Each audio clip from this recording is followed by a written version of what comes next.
Saudações a todos os inscritos e visitantes do canal Despertar de Consciência e Escândalos Gospels. Chegamos à parte 21. Gente, tá chegando os BO aí, viu, rapaz? Olha, essa parte 21 nós vamos conhecer no Torá o que é um filho rebelde, né? E vamos confrontar com aquilo que o Eterno diz no Torá, com supostas passagens do Novo Testamento, onde a gente vai observar Josué sendo rebelde. Inclusive, nós vamos pegar livros apócrifos, né, da infância de Jesus, né, para juntos detectarmos esta suposta rebeldia de Josué com pai e mãe. O que é uma criança rebelde? É aquela criança desobediente, criança birrenta, né? Que pensa que já é um independente, quer fazer o que quer, né? Não obediente pai e mãe, né? Acha que já é o dono do seu próprio nariz, né? E sendo Maria uma mulher judia, será que ela realmente obedeceu o Torá concernente aos filhos rebeldes? O que ela deixou de fazer? O que ela omitiu, né? Muitos cristãos de hoje não sabem disso e simplesmente acabam que aceitando tudo que está escrito lá no Novo Testamento referente à infância de Jesus e não questiona, né? Não sou eu que vou dizer que Jesus é um filho rebelde, segundo as narrativas dos seus discípulos, né? Porque, como eu já disse, nós não temos nada escrito por Jesus, né? Então, o que vamos julgar aqui é as narrativas dos discípulos dele, né? Bem, gente, eu lhe convido, para você que não é inscrito neste canal, eu lhe convido calorosamente, você que não é inscrito, se inscreva no canal, deixe o seu like se você gostou do vídeo, deixe o seu comentário, compartilhe. E só lembrando, tá? Eu convido vocês a assistirem o vídeo do começo ao fim, para depois você realizar um comentário, tá bom? Porque grande parte das pessoas aí que assiste o vídeo, né, assiste 2, 3 minutinhos aí, entendeu? E vai já tirando conclusão precipitada, achando que é uma coisa, mas na verdade é outra, né? Ela perdeu alguns detalhes.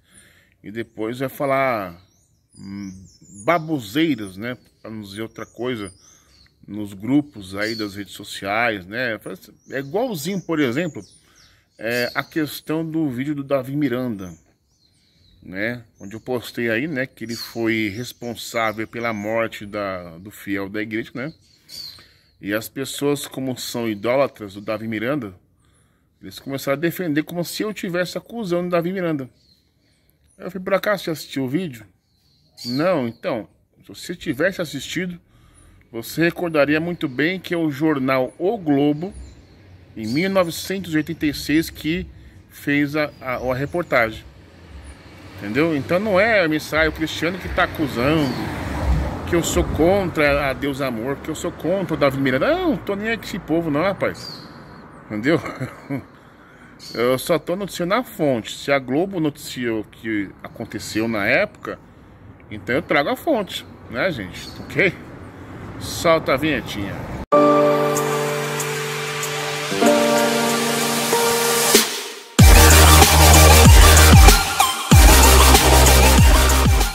Bem, galerinha, vamos iniciar aqui o estudo da parte 21, Filho Rebelde. Vou deixar na descrição do vídeo a parte 2 dessa série, onde lá existe a narrativa de um evangelho apócrifo de quando o tal Josué, o Jesus, era criança, adolescente, o que ele aprontou, né? Então, aí você vai entender essa parte 21, porque que Maria foi omissa, né? Maria, ela morria de medo de Jesus, né? Porque, já pensou, Jesus ser apresentado perante os sacerdotes, né? Porque é um filho rebelde, e por acaso Jesus poderia amaldiçoar o sacerdote, mandar matar, etc. Você vai ver mais ou menos aqui como se procede, né?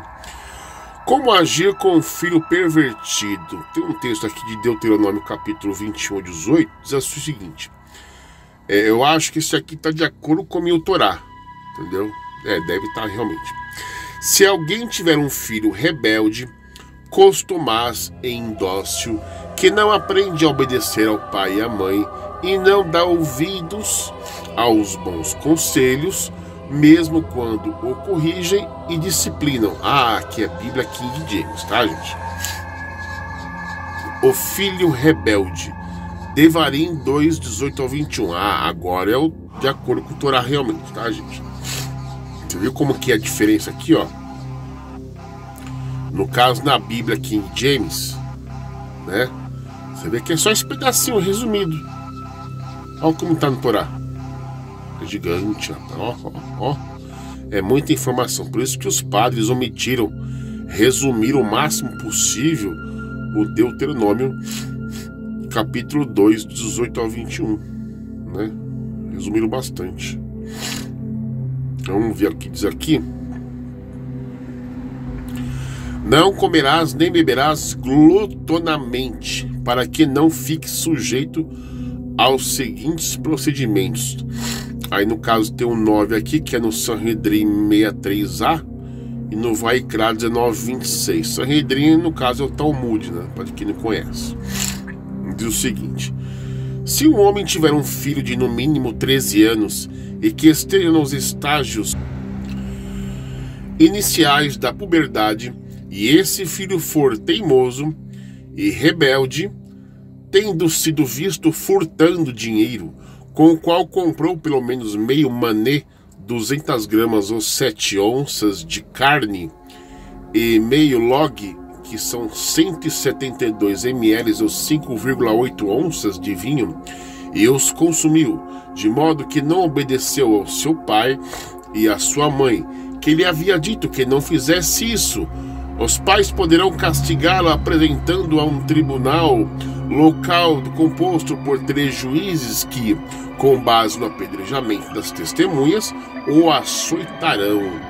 Se ele não escutar os seus pais novamente e depois de ser advertido pela segunda vez, for visto fazendo a mesma coisa, então estará claro que utilizar esses comportamentos desobedientes inevitavelmente cairá em uma espiral descendente de degeneração, tornando-se no fim uma ameaça mortal à sociedade, né?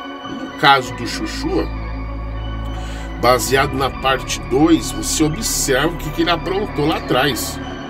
É filho desobediente, rebelde, pai e mãe. É por isso que Maria não foi apresentar ele para os juízes, né? No caso, queria açoitar Jesus ia amaldiçoar todo mundo, né? Mandar matar, porque ele tinha uns ardor de feitiçaria, né? Sendo esse caso, é melhor tirar-lhe a vida antes que ele incorra tal culpa. Portanto, seu pai e sua mãe o pegarão e o levarão aos anciãos de sua cidade, ao portão do seu lugar, isto é, o tribunal distrital de 23 juízes. Dirão aos anciãos de sua cidade: este nosso filho é teimoso e rebelde, não nos obedece, é ladrão, glutão, beberrão, costumaz. Em que se aplica o Chuchu a isso aí? É bem esses textos aí, ó. Provérbios 31, 6, 7. Vamos olhar? Tá aí, o Provérbios 31, 6, 7. Dá licor ao moribundo e vinho aos amargurados. Bebam e esqueçam-se da miséria e não se lembrem das suas aflições. Também temos o texto de Mateus capítulo 11, verso 19, que diz o seguinte: então chega o Filho do Homem comendo e bebendo, e dizem: eis aí um glutão e bebedor de vinho, amigo de publicanos e pecadores.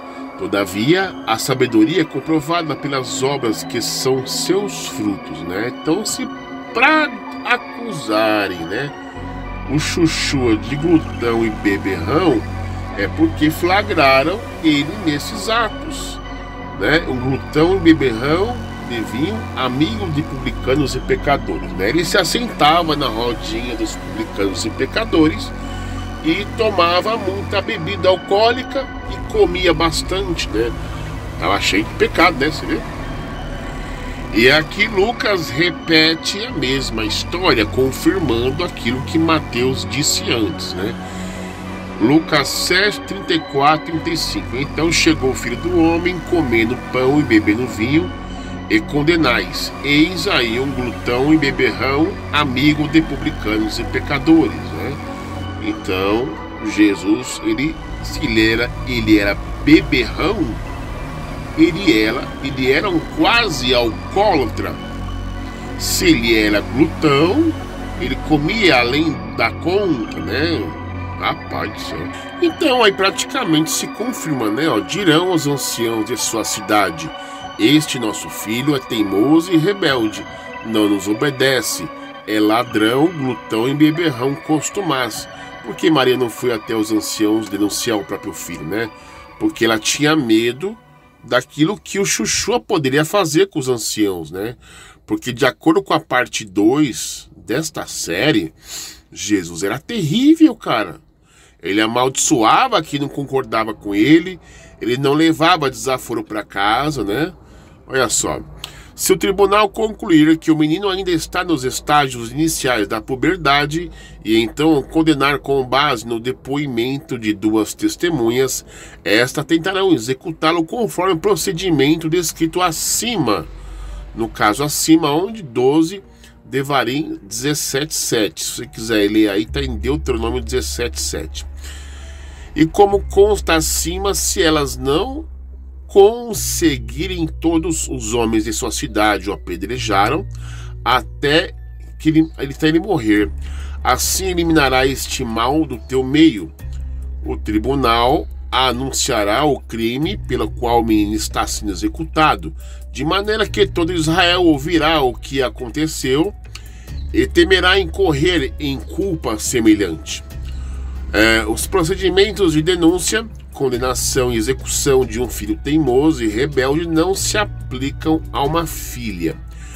Para enfatizar que, se não fosse executado, esse filho rebelde realmente acabaria se degenerado a ponto de comportar-se de forma mais destrutiva, pelo que incorrerá na pena de morte. Agora te ensinarei alguns detalhes adicionais das leis que regem a execução.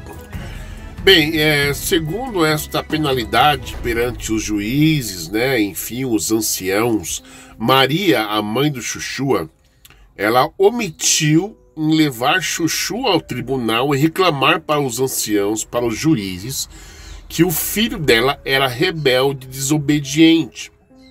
Porque quando ele tinha lá seus 5, 6, 8 anos de idade, ele desobedeceu pai e mãe e deu um perdido nos pais, deixando os pais preocupados. Procuraram ele por dias e encontraram ele lá no templo, conversando no meio dos doutores. Desobedeceu pai e mãe. Quando foi no deserto, ficou 40 dias desaparecido. Na festa de Caná, né, no vinho, a transformação de água e vinho, né? O que o Chuchua fez? Mãe, não me enche o saco, ainda não é chegada a minha hora, né?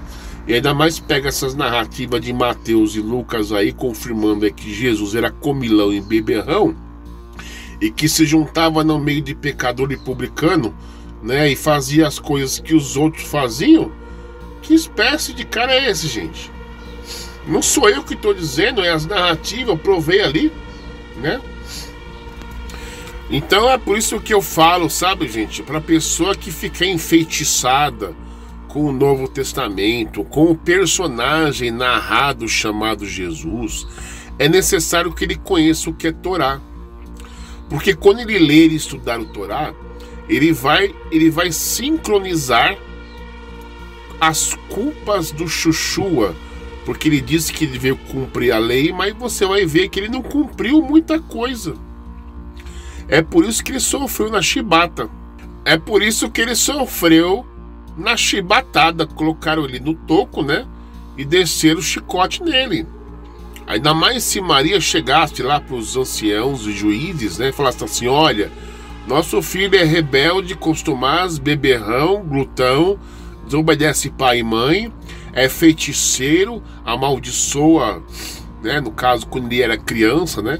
Amaldiçoa o próximo, matou, desejou o mal, etc. Quer dizer, se Maria chegasse para os anciãos, para os juízes, e relatasse para eles como Jesus foi uma criança, um adolescente rebelde, cara, ele ia ser chicoteado e morto à base da pedrada, gente, né? De acordo aqui com a lei, que nem um filho rebelde.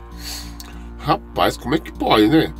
As pessoas já se perguntaram para perguntar isso. E para finalizar nossa leitura, né, eu gostaria de ler com vocês Devarim, capítulo 21, verso 23, que é o Deuteronômio, só que como está no Tanar. Olha só uma curiosidade, gente. Não pernoitarás seu cadáver no madeiro, porém certamente o enterrarás no mesmo dia, porquanto o pendurado é um desprezo ao Eterno, e não contaminarás a tua terra, que o Eterno teu Deus te dá em herança. Quer dizer, aí você quebra o paradigma que o Eterno tem filho, o filho do Eterno, aquela expressão que geralmente a cristandade dá, os seguidores de Yahushua, o filho do Eterno. Os seguidores de Yahushua, o Eterno tem um filho, o nome dele é Yahushua. O filho de Deus, Jesus, o filho do Eterno Yahushua, Yeshua, Xuxua com machis para lá. Sendo que, de acordo com o Torá, Devarim 23, a pessoa que é pendurada no madeiro é um desprezo ao Eterno. Aí, ó, um desprezo ao Eterno. Como é que um ser pode ser filho e ser um desprezo? Então não é filho, não é verdade? Curiosidade, se esse Novo Testamento conta cada 171, não é verdade, gente? Se o que é aquele que é pendurado no madeiro é um desprezo ao Eterno, então por que raios ele chamar o Xuxua de filho, né? Mais um paradigma quebrado com sucesso.